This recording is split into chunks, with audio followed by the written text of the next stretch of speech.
Thanks for joining. Um, I don't know if Matt's going to say anything, but I just wanted to start off by saying thank you to the Hungry team, Matt specifically, for giving myself and my team a chance to talk a little bit to you today.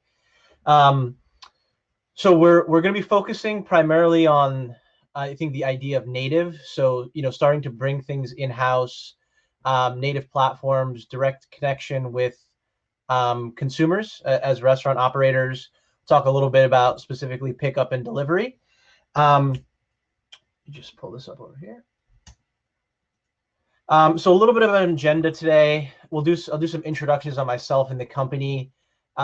We will go through a few success stories in terms of companies that have successfully leveraged native in different capacities.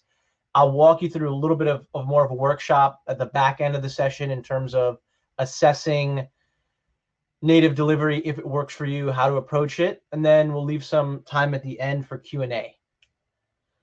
So myself, I lead global operations for a company called Getswift.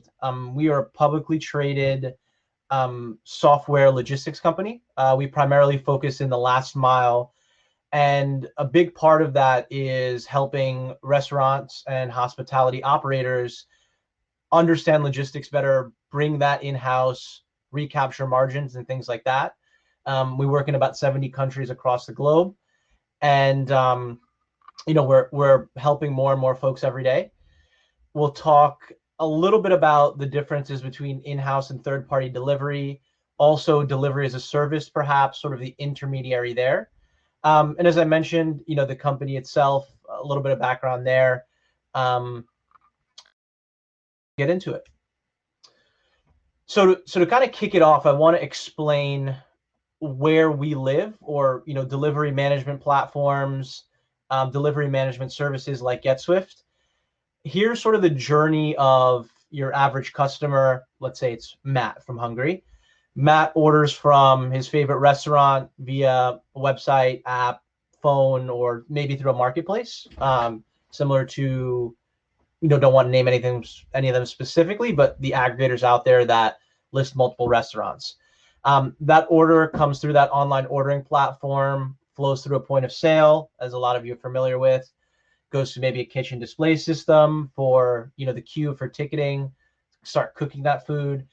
And then ultimately at the end of the line, it ends up in a platform much like ours to really look at what orders are there, what drivers are available, and how do we help this operator deliver food in the most efficient way. So whether that be time, distance, factoring in traffic, availability, all those sorts of things. And then in terms of a feedback loop, essentially what we do is we produce, on behalf of our clients, we produce tracking links and updates in real time to their customer that's ordered a specific delivery. And you kind of rinse and repeat that cycle. So I'm going to talk a little bit about two companies that we work with. I actually like to, my personal philosophy is kind of to look at things on the micro level. Not to say that these companies are small or anything like that, but they're not a large multinational. And if we examine what's working with them on sort of the micro level, we can start to understand how that extrapolates to large chains that have hundreds of locations across multiple countries, which we do work with as well, but wanted to kind of give a bird's eye view on some of these. So Hoot is a hospitality group that operates out of Canada, primarily in Edmonton. They have about 5 to 7 locations, I believe, when I last checked, all sort of different sorts of hospitality brands, each with their own unique cuisine. Their online system looks something like this, pretty simple. Here's their menu for Seoul fried chicken. Here's another one of theirs, which is Japona's Bistro, more Japanese. You see the experience there. And this is where it sort of all starts in the process, that customer going directly to the platforms that operator has, website, apps, and placing that order. They are really interesting because even for a company of this size, they are doing around 250 deliveries a week right now, which you would think is small, but I think depending on what you're able to handle, what you're able to do, you may need a delivery platform, delivery management platform in even the early stages to help you really manage what's going on, bringing those logistics in-house and becoming, having that operation under your own roof. And so we were able to get them up running really quickly. We took them from zero, from scratch pretty much, to about 250 per week. And I think they're growing consistently about 10% month over month. And so that's been really good. Another company we'll take a look at is Orbital Kitchen. So Orbital Kitchen is actually based out of New York City. They are a ghost kitchen, which is why I wanted to highlight them. Obviously a very, very hot up and coming concept where you are not operating a dining room. You don't have technically a physical footprint, and you primarily are operating online, listing either directly or on the marketplaces to bring in your orders. And in their case, they are leveraging Grubhub pretty heavily, being based in New York City. As those orders are produced, they are coming into Getswift for fulfillment. And they've really seen, sorry, I was looking at Jonah. If for a company like theirs, where they're so heavily dependent on off-premise, a delivery management system was a must. They've grown about 300% since we started that with them about 2 months ago, I want to say, and it's been running wild. With the advent of COVID, which is an unfortunate situation, their business has exploded. More and more folks are staying in, not going to sit in a dining room, ordering online, and that's been very, very helpful for them. I think what's really interesting in their situation or their case is the flexibility, or what I like to call the delivery blend that's happening right now. So they specifically wanted to find a way to recapture margin. In the way that they saw it, the easiest way to do that was to say, I can rely on Grubhub. There's a lot of volume coming out of there, but I want to do the delivery myself. And so that's sort of what happened there, and that's been highly profitable for them, gaining back those few points of margin. We see all sorts of different companies use this in different ways, where sometimes they produce the order themselves and they send it out for delivery, or they are receiving the order and delivering it themselves. And this has been a really interesting blend that we've seen. We as a company are getting more and more requests to start looking at incorporating these and managing that process of understanding the efficacy of each model in real time. And so that's something we're really excited about, to see how that plays out. I think we're going to jump in now to a little bit of an assessment, a little bit of guidance here. So I think when it comes to the idea of native delivery, first party, in-house delivery, whatever you want to call it, there definitely needs to be an assessment, a data dump of what's going on in my business today, where are my margins, what are my orders like, and can I actually make money off of this? And on the flip side of that coin, am I making enough to manage the human cost, right? So drivers, employees, possibly maybe vehicles, and the cost of protecting them and yourself as a business by incorporating this new operation that inherently comes with its own pros and cons. Before I get into the actual assessment, I think I just want to touch on a few things. So one is, again, just touching back on that idea of the blend and in delivery and what that means, curbside as well. I would consider a part of that. And the three primary ones that we're looking at today, there's tons of different models, but I would say you have third-party delivery, which is outsourcing end-to-end, right? So a marketplace, a service creates an order, delivers you a customer, and they are also handling the logistics for that order as well. You typically see the revenue model as a percentage of ticket in that instance. You have delivery as a service, which is becoming more and more popular as a midpoint, which is, again, either pretty much one of two things.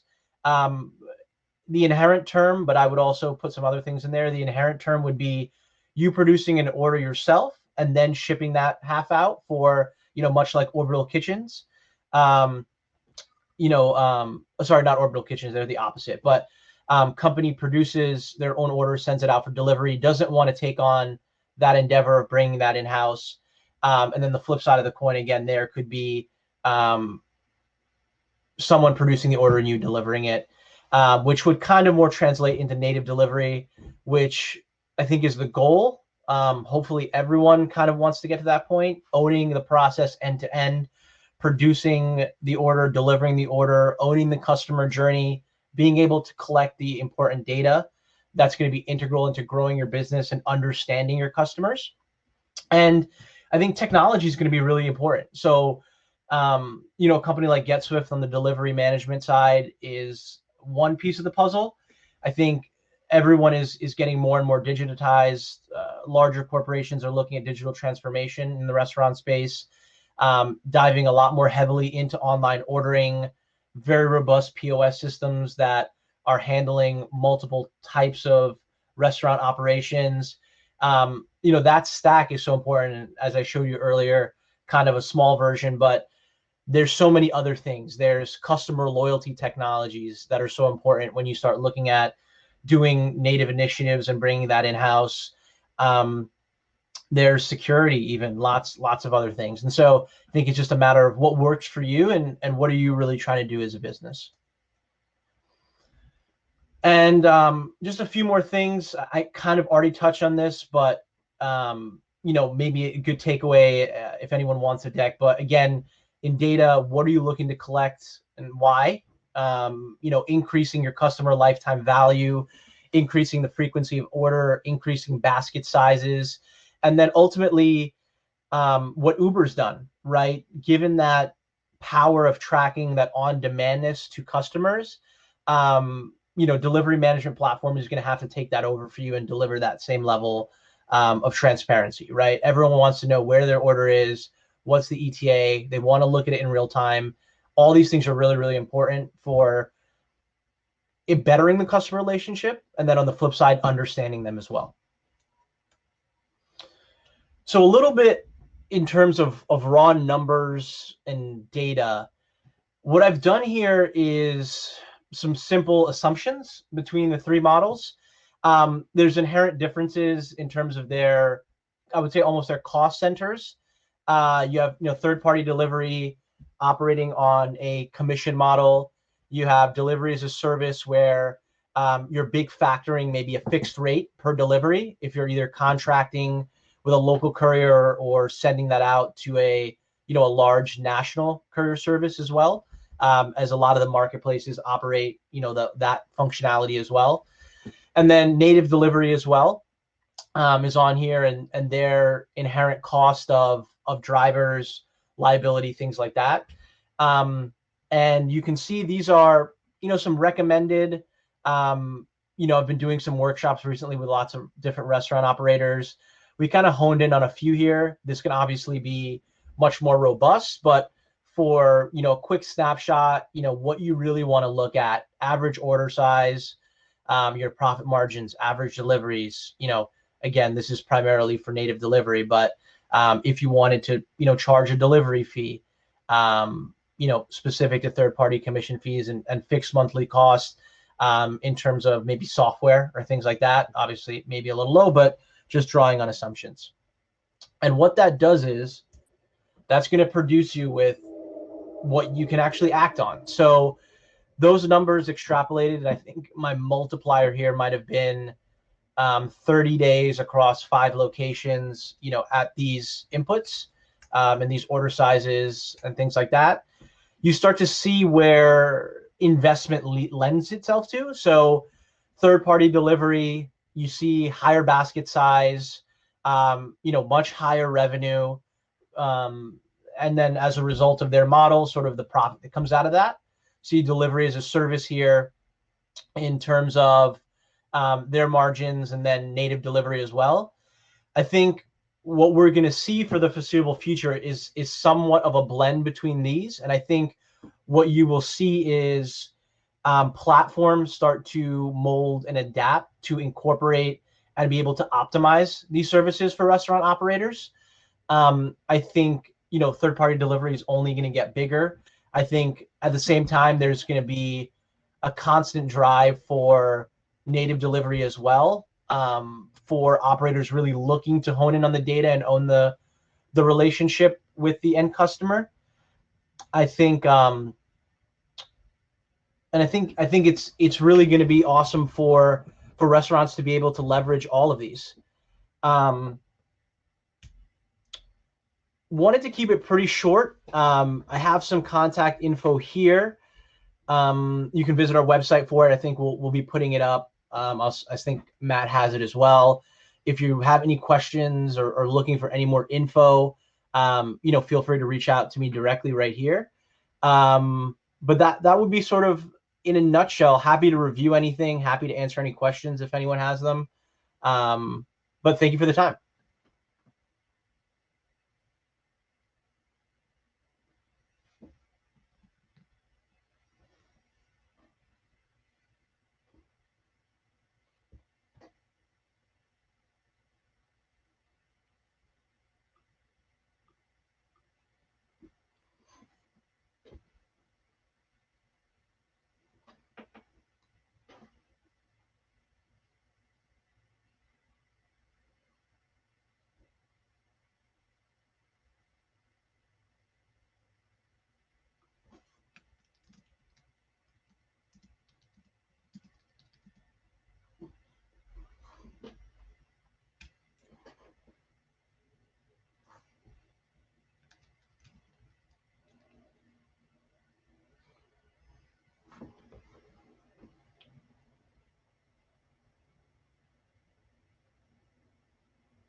Hey, Jake, anything specifically you mean in terms of how Panera is making it work?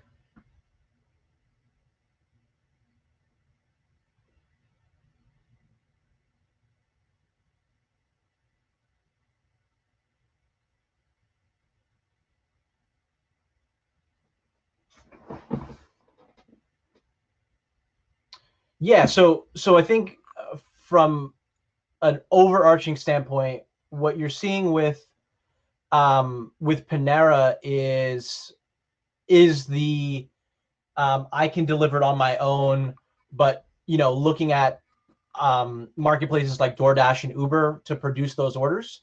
I think with a footprint like theirs, it really lends themselves to delivery. So what they're doing is their systems are, whether it's on their own, right, which a lot of people do order from Panera directly. And this is from my understanding, so don't quote me on this, as well as the increased marketing or the group of people that they have access to on the marketplaces. They're aggregating all that into their POS, and then they're pushing that out probably into a delivery service. I'm not sure what they're using, but I know that I think Panera does do the delivery on their own, because most of their locations do have a driver on staff, and I'm sure that's due to trying to gain some extra volume there. Hey Chris, I'm just touching on your question. Anything specifically about Domino's delivery operations, or just the entire thing? And are you more talking about like the in-house versus third party? Yeah, I mean, I think so many people order from Domino's directly. I think what they did really well when in their history, I guess is a good way to say it, is they've always had the tools that were sort of presented by marketplaces. So tracking, customer loyalty, a lot of those things. I think what's really cool, exactly, Harry, the pizza tracker, I think is an example of that, right? It was the direct communication with the customer about where my order is, what's happening. And I think that's what served really well. I think that pushed a lot of people to order from them directly and lent itself for them to have a truly owned experience, right? They have the branded car, they have the polos, um, um, all that sort of good stuff. And I think that has a little bit of intrinsic value for restaurant operators, which is really cool, that they've done really well for a long time. I think when a brand can actually brand themselves, it's really awesome. And I think even someone like Domino's still, though, they're going to leverage the third party marketplaces because there's a lot of people there, and they can driving. Sorry, guys, looking at all the questions. And they can drive extra revenue there, albeit maybe at a lower margin, but they're definitely picking up orders there.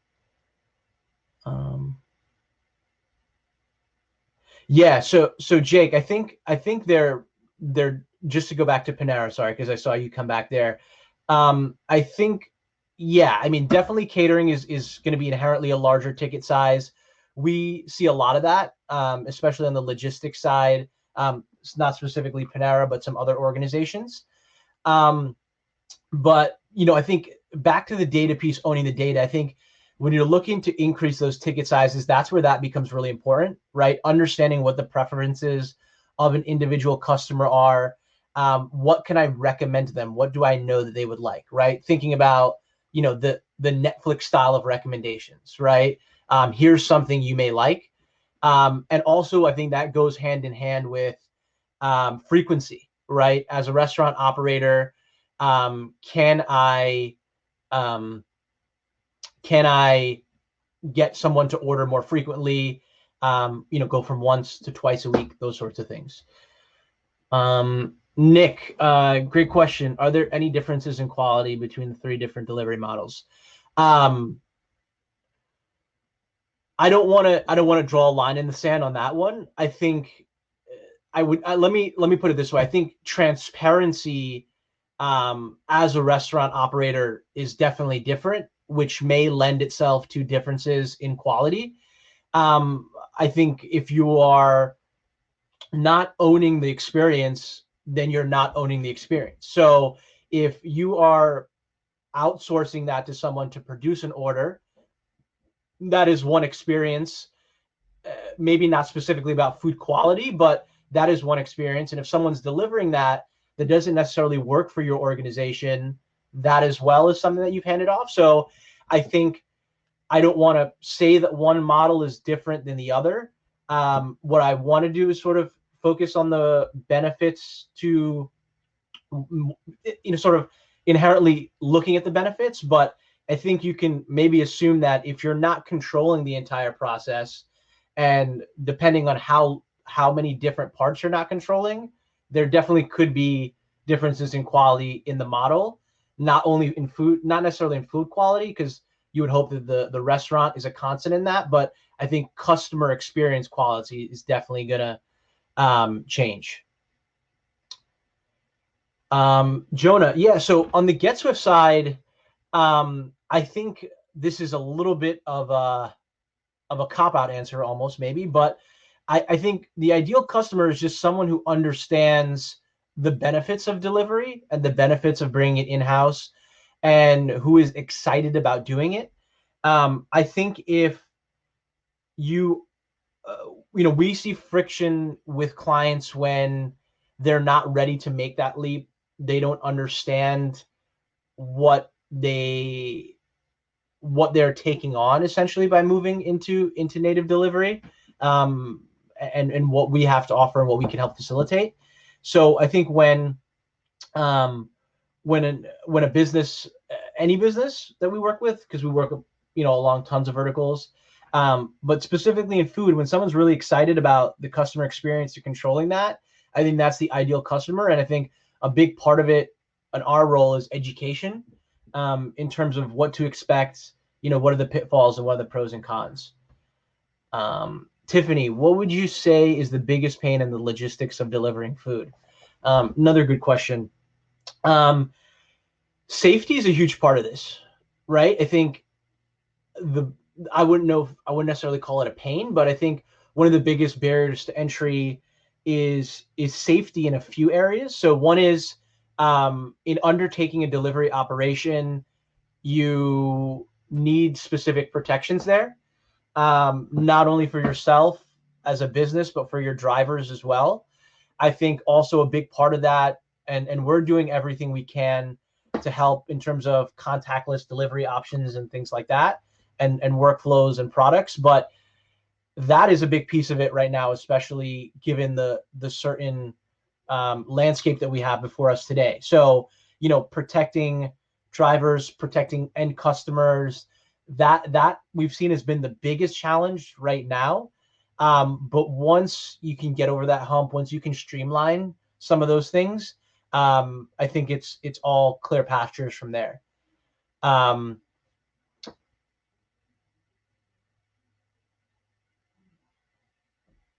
Yeah. So Trevor, have you seen an uptick during COVID-19 in local courier businesses using Getswift to aggregate delivery services for their restaurant and retail customers? Absolutely. So one of the biggest things that we're seeing right now is, and I think, this term has been used a lot, but micro logistics. So in a very simple example, Trevor, what we're seeing today is communities wanting to do this almost. So a lot of remote rural towns and things like that, they really suffer logistically and have a lot of logistics problems. And so what we've seen a lot of folks coming to us and wanting is local sort of marketplaces with that delivery component, right? Not dissimilar from a DoorDash or an Uber Eats, where you have a small community who is listing all of their stores, folks who may be out of a job or want to make some extra money or signing up as drivers, and you have a small core team that's sort of managing everything. We've definitely seen that. And that's been a lot of hospitality and food-based businesses have been part of that, but furniture stores, I mean, you name it. And we've definitely seen a lot of that. And so we've been doing a few things in terms of helping folks stand up services like those. David, your question is what's that in relation to? How replicable is that success for similar chains? Was back in relation to Domino's. Yeah. So I think it all depends. I think anyone can do it. I think there is an upfront investment that varies. So I think it's actually a little bit easier for smaller organizations to test the waters and do native and deliver those tools that Domino's has and get those type of technologies to facilitate those kinds of trackers and building on that customer relationship. I think it's a little bit harder for some of the bigger ones, but we've seen a lot of them coming in to try it now in smaller capacities, 1 restaurant, 2 restaurants, things like that. But I think it's definitely possible for anyone to get. I think when you look at POS systems, when you look at online ordering platforms, a lot of the revenue models have changed, which have made it accessible. A lot of them are not necessarily huge upfront costs anymore. So for a smaller organization to build the tech stack needed to deliver that kind of Domino's experience, it's definitely there, which is really, really cool.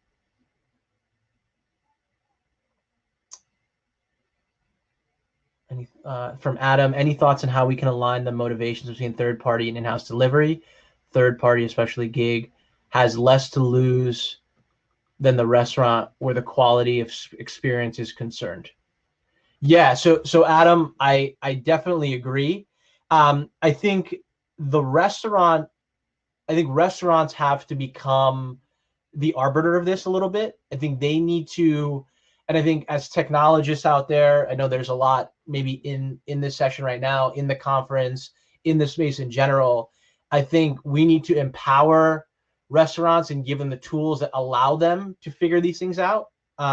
So specifically about what Adam's talking about, you have third party and in-house delivery that sort of have these conflicting goals. And so I think, again, it doesn't have to be a zero-sum game. I think there is definitely room for a blend and a hybrid of models a marketplace producing an order, a restaurant delivering it, or a restaurant producing an order and a marketplace delivering it, right? And I think the tools just need to be more robust in order to facilitate those.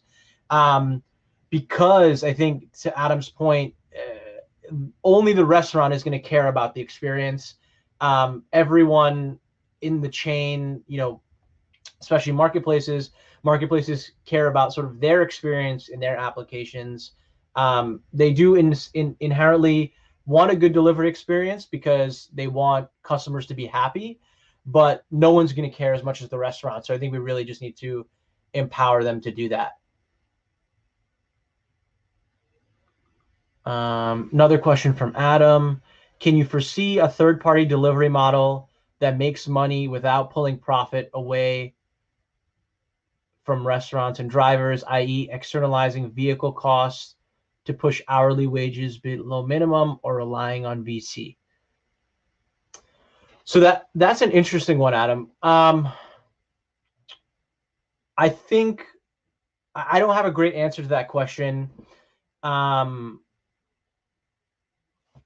really quick, let me just see what Trevor added. I can answer both at the same time. Wonder how upstart local delivery models will mature or not after COVID. I've seen 2 in and around Seattle, which have been very successful short term, using a platform like Getswift, but they can't subsidize themselves long term with VC money. Yeah, so I think the one model that we're seeing work pretty well right now is delivery as a service. And we are facilitating some of those relationships where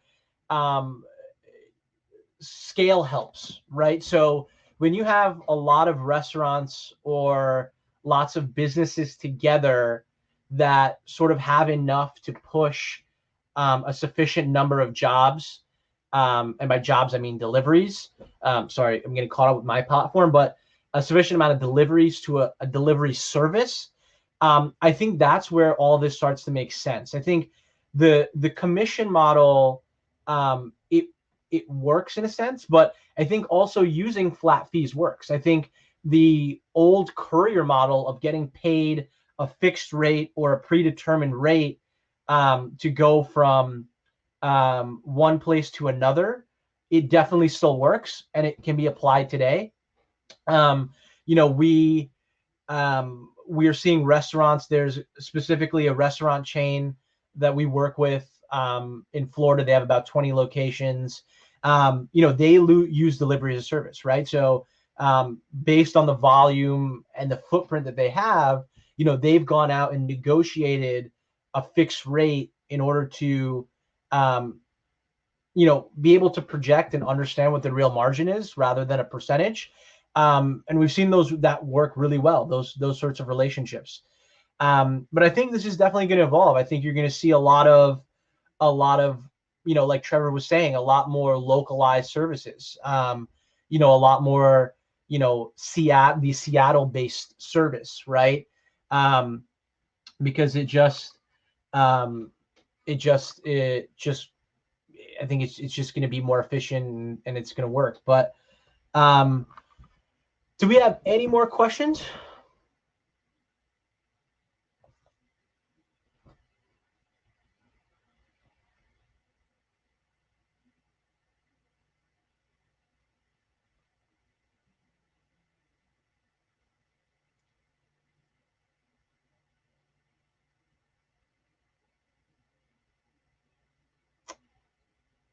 Awesome. Well, I'm going to hang out here for a little bit. If there's any other questions, if anybody wants to kind of look at a slide and have me talk through it, I think we have another 10 minutes or so on this session.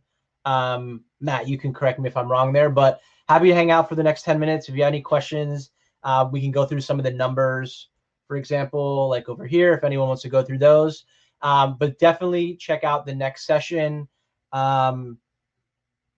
It's going to be with the Mercado CEO about grocery delivery. That's going to be really awesome. So I'm definitely going to go check that out after we wrap up here. I think it's going to be really awesome. So Adam, who do you think is taking the best advantage of the zero customer acquisition cost moment we're experiencing COVID. Yeah. So Adam, the I think restaurants are primed. Restaurants are primed. If the infrastructure is there for that customer acquisition cost, they can benefit hugely. I think there is inherently, I think not inherently, sorry, but all the marketplaces are definitely benefiting as well. But what I would say is, in terms of the idea of native trying to bring delivery in house, increase your margins, do curbside, do pickup, and own that experience, I think now is the time for restaurants for sure. I think simple things, right? Discounts on food if you're not having to pay a huge commission rate anymore. Free add-ons, combos, limited time offers. All those things are great. For leveraging that at the moment. I think what I've always said is that restaurants, and some have made this mistake more than others maybe, but when you direct your customer to a certain service, they listen to what you have to say and they'll go there to order from you, right? And insert marketplace here. And I think inherently you lose that customer. And I think now is a good time for restaurants to try to combat, that mistake, for lack of a better term, that they may have made, and trying to rekindle that relationship with customers and influence, leveraging that low customer acquisition costs to hopefully gain long-term customer lifetime value. Yeah. So Nick, great question. Are there any considerations around delivery driver retention for native or DaaS implementation? So I've talked. There definitely are considerations. I think the old model has been small wage and a tip, if depending on the size of a restaurant. I've talked a lot about this with a few chains. The main strategy right now are things like driver incentives, specifically for that job, just by the nature of the job itself. And so you've seen things like performance bonuses and things like that. I think you have to just assess the economics for your business and figure out what sort of benefit you can give to your drivers to help with retention. But I think ultimately there's a lot of things you can do. And yeah, I actually have a few pieces on that, Nick. So if you ever want to chat, just let me know. I can send you some stuff. But yeah, I have a whole list of possible strategies there, but definitely something you have to think about for sure.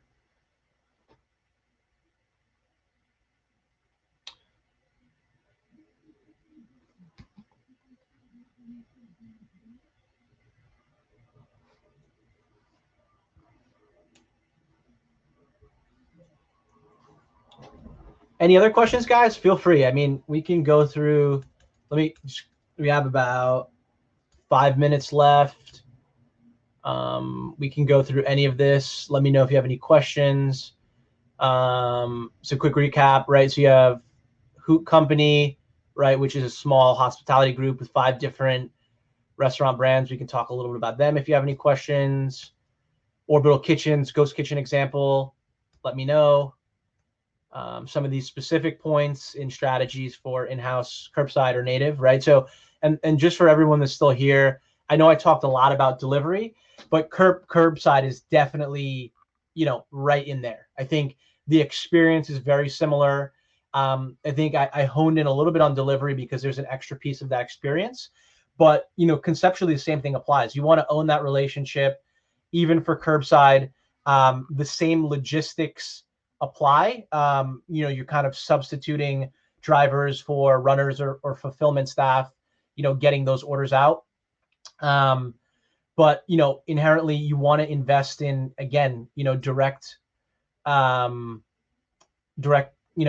with your customers. And curbside gets a little bit into curb management and things like that, which unfortunately is a little bit outside our purview, but I would definitely look at some of the other sessions I know are touching on it. I think some may have touched on it today.